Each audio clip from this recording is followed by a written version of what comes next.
Hi, it's Jan from Germany. So I asked online for questions that you might have about all things democracy, fascism, and Germany so that I could answer them in a video. And here's the first round. How do we find hope if this really is an international issue? How do we organize internationally? It's currently exploding in the US, but fascism is rising in so many countries, feels hopeless. Now, I do agree that we have to organize better internationally, since we already have social media and globalization. I'm working on that to the best of my ability, but it still needs a lot of work. The short answer is that I believe this is an issue for frontrunners, people and organizations who actually have the resources to meaningfully connect on issues. And then it also depends on what's actually the demand, what do we need. So civil society organizations are probably best suited to do this beyond people who already engage with each other on social media. One issue where I would object actually is that yes, it's an international issue and we do have similar problems in Europe as well, although we are not quite as far down the road as the US by any means.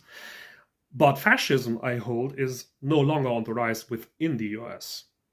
In fact, we are already, as far as I can tell at least, seeing signs that MAGA is dying with everything that has happened, and especially since the Epstein files were released. They are seeing now just what they elected themselves as a supposed reflection of their alleged greatness, and they don't like what they're seeing there. That is real potential that is yet to fully reveal itself. Can you give some examples of how Germany acknowledges and learns from history versus countries that deny and erase similar history? Now, us Germans do have a reputation of being very strict with ourselves when it comes to our own past, and we are indeed a very blunt culture. But that has by no means always been the case. In fact, after the Second World War, the trauma was not processed whatsoever. A lot was swept under the rug. Many Nazis were exonerated, retained important positions, continued to live their lives, and managed to pass on their ideology as well. There is no clear cut between Nazi Germany and post-war Germany. There is far too much continuation for that. Now, there were people who tried to the best of their ability to start a process of reconciliation, like Chancellor Willy Brandt, especially with Poland. But people like that faced a lot of resistance. And even the Nuremberg trials were largely viewed negatively in German population until reunification. It didn't really change until the student revolts of '68, where the next generation would literally go on the barricades and question what had happened during the Second World War. That started what led to our modern culture of reconciliation. But even then, it's difficult to point to a single node for it to make sense, because education plays a big part, of course. Our political system that is relatively robust plays a big role, of course.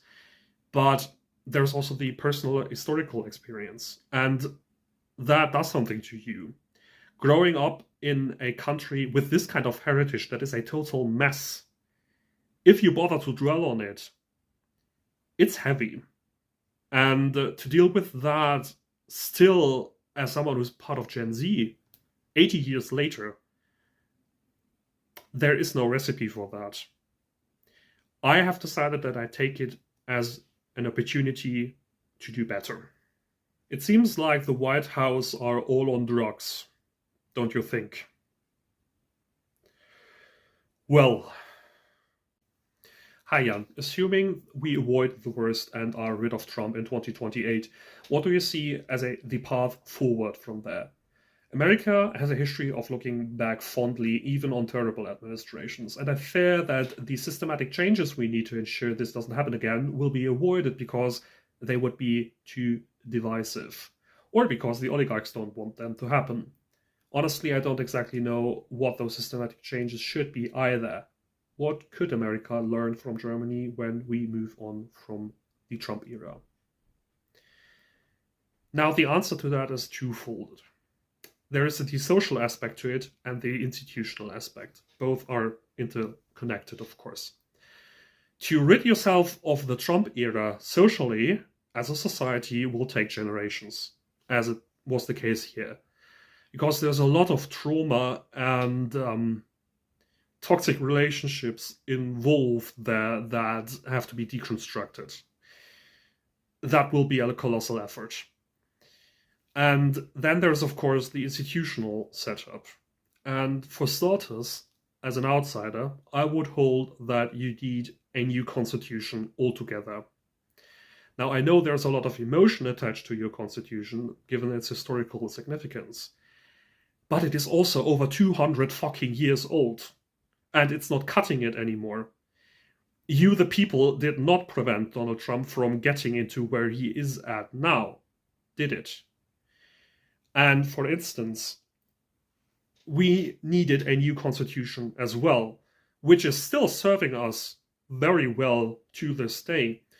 Like, we have a constitutional court that is completely differently organized than what you have in the US. And it's a little, if I dare say so, mind-boggling to me that a president should decide who sits on the highest court of a country.